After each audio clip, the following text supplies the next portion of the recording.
Shalom, selamat malam.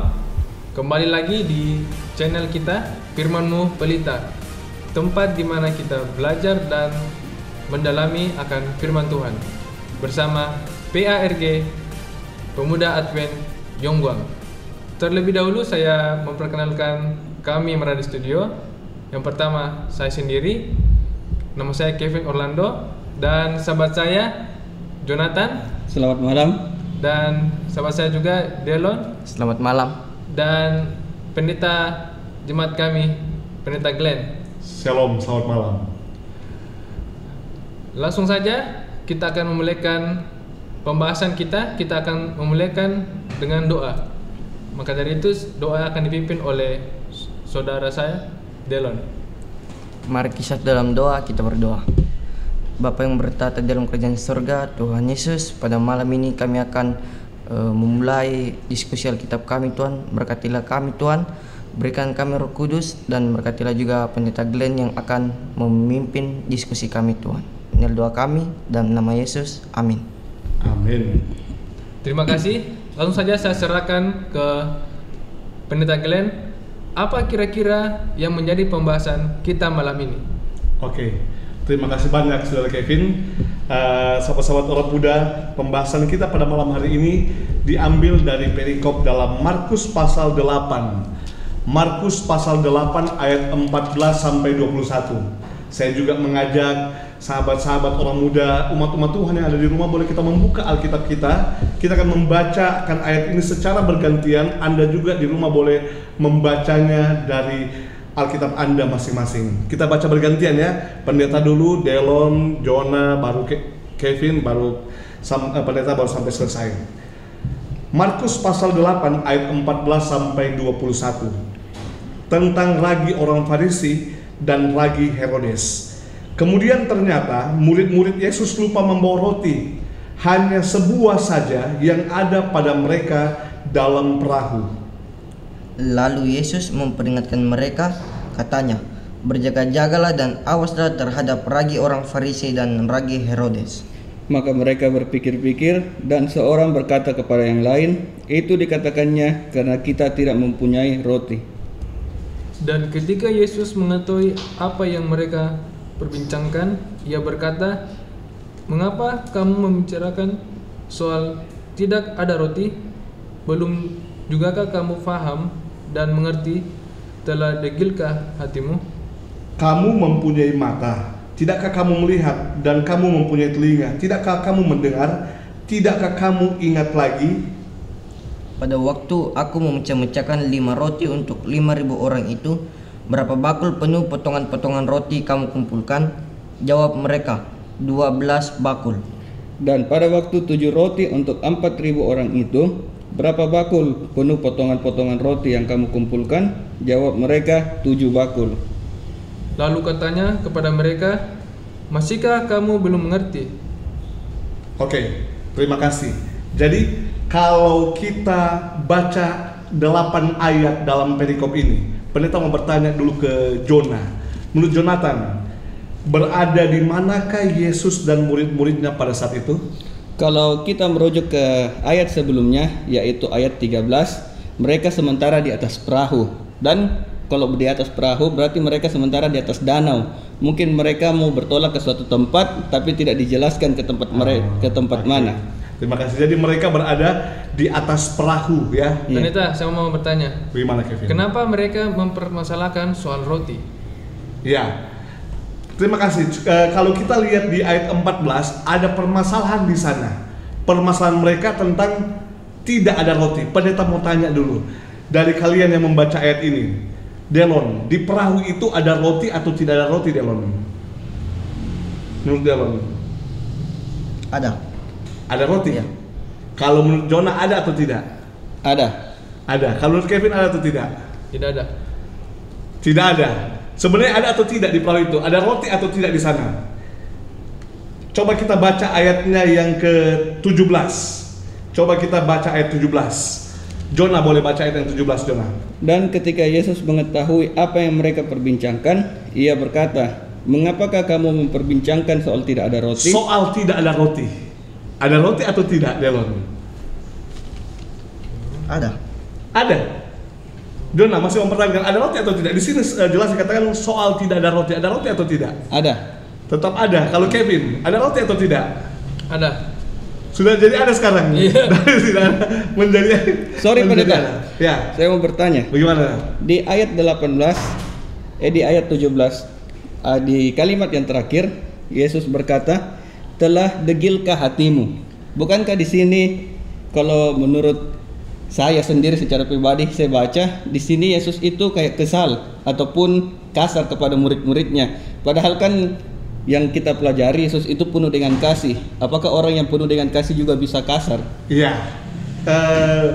Kalau kita lihat ayat ini seperti Jonah bilang tadi, saudara yang ada di rumah umat Tuhan, sepertinya Yesus punya pernyataan kesal di sana. Karena yang mereka permasalahkan adalah tentang tidak ada roti. Sampai Yesus bilang tadi, telah degilkah hatimu? Tapi kalau kita lihat ke ayat 17 tadi, di sana Yesus mengatakan, mengapa kamu memperbincangkan tidak ada roti di sana? Untuk teman-teman orang muda, kita tahan dulu ya. Apakah ada roti di sana atau tidak ada roti, kita tahan dulu. Sekarang kita mau lihat bagian yang lain. Pendeta mau bertanya, ketika di ayat 14, mereka mempermasalahkan tentang tidak ada roti. Tetapi Yesus langsung menegur mereka dengan teguran tentang ragi orang Farisi. Kevin, menurut Kevin, kenapa tiba-tiba Yesus langsung menegur mereka tentang ragi orang Farisi? Karena orang Farisi itu melambangkan kemunafikan. Orang Farisi melambangkan kemunafikan. Coba pendeta minta Delon baca di satu ayat dalam kitab Matius 23 ayatnya yang ketiga. Matius 23 ayat yang ketiga. Sebab itu turutilah dan lakukanlah segala sesuatu yang mereka ajarkan kepadamu, tetapi janganlah kamu turuti perbuatan-perbuatan mereka, karena mereka mengajarkannya tetapi tidak melakukannya. Orang Farisi mengajarkan tetapi tidak melakukan. Ini bahaya. Yesus menegur mereka dengan ragi orang Farisi karena orang Farisi itu mengajarkan tentang kebenaran tetapi tidak menghidupkannya. Sama seperti Kevin bilang, ada kemunafikan di sana. Tapi kembali pendeta mau tanya, menurut Jonah, kenapa mereka punya permasalahan tentang tidak ada roti, tetapi Yesus tegur mereka tentang ragi orang Farisi? Ada apa, Jonah? Mungkin kalau merujuk ke yang Delon tadi jelaskan, mungkin murid-murid Yesus ini sudah mengarah kepada orang-orang Farisi. Sudah mengarah kepada orang-orang Farisi. Mereka mengajarkan tetapi mereka tidak percaya tentang sesuatu. Ya, oke. Coba sahabat-sahabat orang muda dan umat-umat Tuhan yang di rumah lihat pada perikop yang sebelumnya. Pada ayat 1 sampai ayat 10. Apa perikopnya Kevin di sana? Judulnya apa? Ayat 1 sampai 10. Markus pasal 8. Yesus memberi makan 4.000 orang. Yesus memberi makan 4.000 orang. Perhatikan, di sana ada mujizat, ada sesuatu. Ada 4.000 orang laki-laki yang datang berkumpul kepada Yesus. Di sana masalahnya mereka tidak punya makanan untuk memberi makan 4.000 orang tersebut. Tetapi di antara mereka, antara murid-muridnya ada makanan. Makanan tersebut adalah 7 buah roti. Ada berapa? 7 buah roti.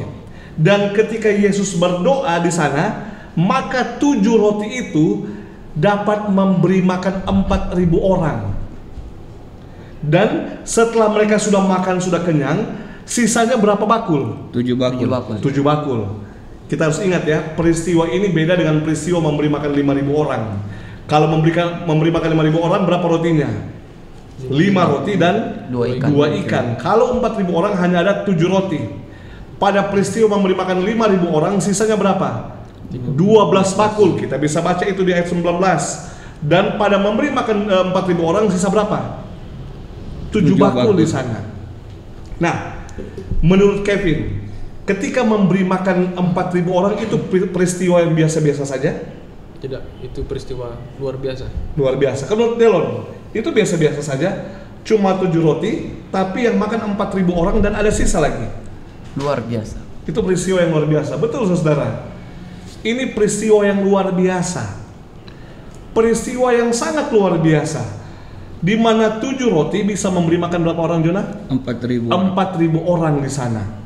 Setelah peristiwa ajaib, setelah mujizat yang luar biasa, coba kita lihat dalam ayat 11, 12, dan 13. Siapa yang datang kepada Yesus? Orang-orang Farisi. Orang Farisi yang datang. Dan Delon, ketika mereka datang kepada Yesus, apa yang mereka minta kepada Yesus di sana? Untuk mencobai dia, mereka meminta daripada suatu tanda dari surga. Mereka mau minta tanda dari surga. Tanda dari surga itu apa kira-kira, Jonah? Mungkin mereka masih belum percaya. Belum percaya. Kalau Kevin, apa tadi Kevin bilang? Tanda dari surga. Mujizat. Mereka meminta apa? Mujizat. Padahal mereka baru saja lihat 7 roti memberi makan 4.000 orang. Itu bukan mujizat, Jonah? Mujizat. Baru saja lihat, mereka langsung datang. Yesus, boleh kami minta tanda? Boleh kami meminta tanda mujizat dari surga? Inilah yang Yesus kecam kepada orang-orang Farisi di ayat 15. Yang Yesus sampaikan kepada murid-muridnya dalam perikop ayat 14 sampai 21. Kecaman yang sama seperti Jonah bilang tadi. Yesus kesal ya, Jonah. Padahal Yesus penuh dengan kasih, tapi Yesus mau mengajarkan kepada murid-muridnya, kalian ini sekarang hampir sama seperti orang apa? Farisi. Karena murid-murid ketika mereka Yesus memberi makan 4.000 orang, murid-murid ada di sana. Murid-murid ada di sana. Tapi masalahnya, setelah naik perahu, apa mereka permasalahkan sekarang, Jonah? Tidak ada roti. Pendeta mau tanya, di mana 7 bakul sisanya? Delon, kira-kira di mana 7 bakul? Mereka bawa atau tidak? Tidak. Mereka tidak bawa.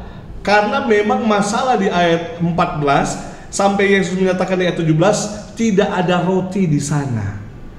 Tidak ada roti di sana. Tapi teguran Yesus kepada murid-muridnya tentang ayat 15 tentang ragi orang Farisi, karena murid-muridnya sudah hampir sama dengan orang Farisi. Sedih sekali.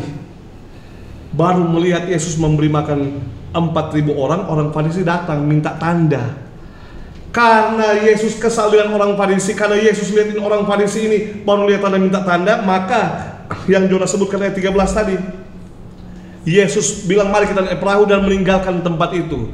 Baru naik perahu, sekarang murid-muridnya permasalahkan. Mereka memang tidak minta tanda, saudara. Tetapi apa di sana yang mereka permasalahkan? Tidak ada roti. Coba kita perluas dulu ini. Kenapa roti itu jadi masalah? Roti itu kalau menurut Kevin itu, kita mau tanya, itu kebutuhan apa? Primer, sekunder, atau tertier? Sekunder. Menurut Jonah itu kebutuhan apa? Primer. Kalau Delon masih ingat tidak pelajaran SMA SMP ini? Primer. Kebutuhan primer. Sandang, pangan, papan itu kebutuhan apa? Primer. Dan mereka mempermasalahkan tentang kebutuhan primer, tentang perut kampung tengah, masalah makanan, tentang tidak ada roti di sana. Pendeta mau tanya ke Delon, di sana ada roti atau tidak sebenarnya? Ada. Iya. Jonah, ada roti atau tidak, Jonah? Tetap ada. Kalau Kevin? Sudah mulai ada ya? Iya, ada. Kalau pertama Kevin bilang tidak ada, sekarang sudah bilang ada.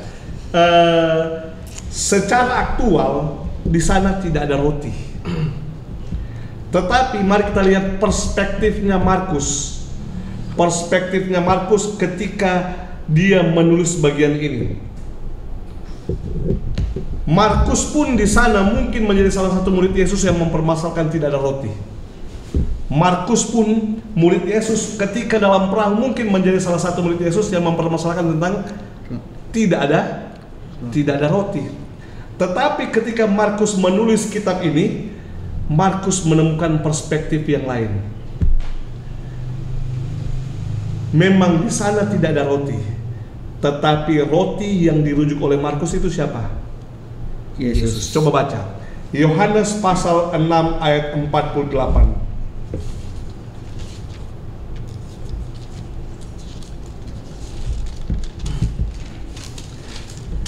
Jona boleh baca Jona, Yohanes pasal 6 ayat 48. Yohanes pasal 6 ayatnya yang ke-48. Akulah roti hidup. Siapa yang berkata itu? Yesus. Yesus yang berkata. Yesus mengatakan akulah roti hidup. Jadi ketika Markus menuliskan ayat ini, bagian ini, memang di sana tidak ada roti. Tetapi satu roti. Coba kita baca 14 sama-sama ya. Baca sama-sama ayat 14. Umat-umat Tuhan yang di rumah juga boleh membaca sama-sama ayat 14. 2, 3. Kemudian ternyata murid-murid Yesus lupa membawa roti. Hanya sebuah saja yang ada pada mereka dalam perahu. Di sana tidak ada roti. Namun sebuah saja. Markus mau merujuk kepada siapa? Yesus. Yesus yang mengatakan, aku adalah roti hidup. Termasuk Markus di sana yang mempermasalahkan tentang tidak roti, tetapi ketika dia menulis kitab ini, dia sudah merujuk pada Yesus yang adalah roti kehidupan.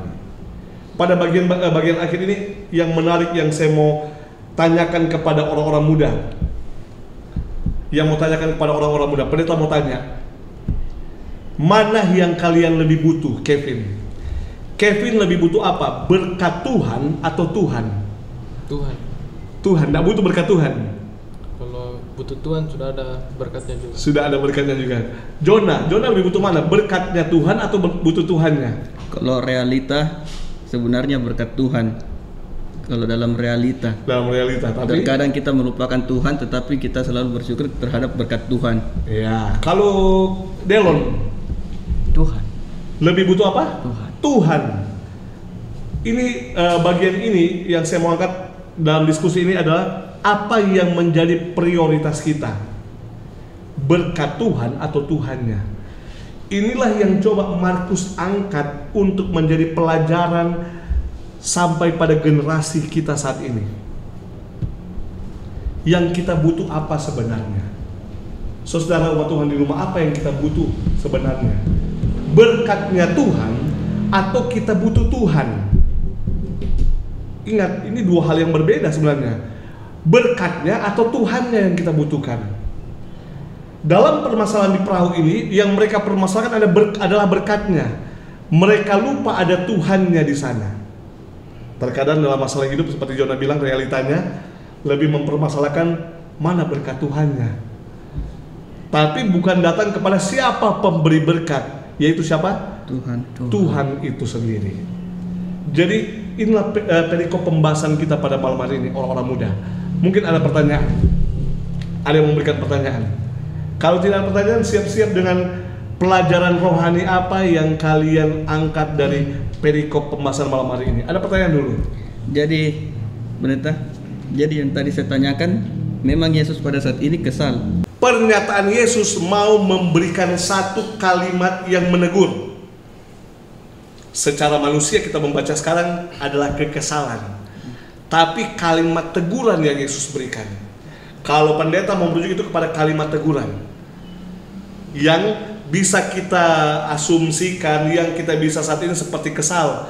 Terlalu degilkah hatimu? Tapi ingat, jangan kita baca dari sisi kesalnya itu, tapi baca dari sisi teguran. Karena apa yang dibuat oleh murid-muridnya adalah sama dengan apa yang ditanyakan oleh orang Farisi. Yesus meninggalkan rombongan itu dan bertolak naik perahu karena pertanyaan orang Farisi yang baru melihat tapi tidak percaya, bahkan minta tanda. Baru duduk di perahu, baru bertolak, tiba-tiba murid-murid mulai permasalahan, mana roti? Kenapa tidak dibungkus? Nah, masalah ini. Kenapa tidak dibungkus? Ada 7 bakul tersisa. Jadi itu pendeta mau jawab. Jadi yang pendeta lihat adalah kalimat teguran kepada kepada murid-muridnya yang perilaku mereka sudah menunjukkan hampir sama seperti orang Farisi. Kevin, ada pertanyaan Kevin? Boleh jelas? Jelas. Dylan? Jelas. Jadi apa yang dibutuhkan sekarang? Berkat Tuhan atau Tuhannya? Tuhan. Tuhan, saudara. Mari kita terlebih dahulu mencari Tuhan. Matius 6 ayat 33 apa? Tetapi carilah dahulu kerajaan Allah dan kebenaran. Carilah dahulu Tuhannya. Baru apa? Berkat Tuhan akan menyusul. Mari kita mencari Tuhannya. Sebagai penutup, sebelum pendeta serahkan kepada Kevin untuk menutup, mungkin ada pelajaran rohani yang kalian bisa angkat dari pembahasan kita malam hari ini. Dari Kevin dulu. Kalau dari saya, aplikasi yang saya ambil dalam kehidupan, saya tidak perlu khawatir akan apa yang saya permasalahkan atau hari esok yang saya hadapi, karena saya percaya kalau Tuhan selalu di samping saya. Amin. Terima kasih Kevin. Jonah? Kalau saya secara pribadi, terkadang dalam kehidupan saya seperti orang Farisi. Baru melihat mujizat yang Tuhan sudah lakukan dalam kehidupan saya, tetapi saya mulai ragu kembali, mulai berdoa kepada Tuhan untuk meminta jalan yang lain. Padahal sebelumnya Tuhan sudah memberikan jalan yang terbaik. Terima kasih. Kalau Delon, apa pelajaran yang Delon bisa ambil secara pribadi? Kalau saya secara pribadi itu ya sama. Terkadang dalam kehidupan saya sering seperti orang Farisi, tapi dengan firman Tuhan malam ini saya kayak terketuk begitu untuk berubah agar tidak menjadi seperti orang Farisi. Iya. Tetap setia kepada Tuhan. Terima kasih. Apa yang dilakukan oleh para murid adalah hampir sama dengan apa yang dibuat oleh orang Farisi.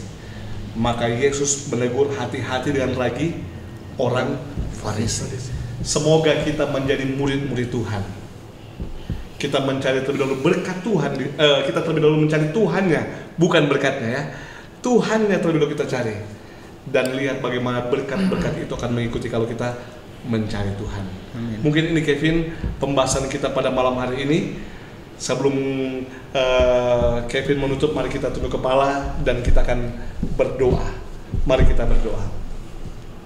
Kami berterima kasih Tuhan pada kesempatan ini dalam channel Firman-Mu Pelita, pemuda-pemuda Yongkwang boleh belajar firman Tuhan bersama. Tolong kami Tuhan, agar kami tidak pernah melupakan apa yang Tuhan sudah buat di dalam kehidupan kami. Dan kami tetap sadar dan melihat bahwa Tuhan telah melakukan perkara-perkara yang ajaib.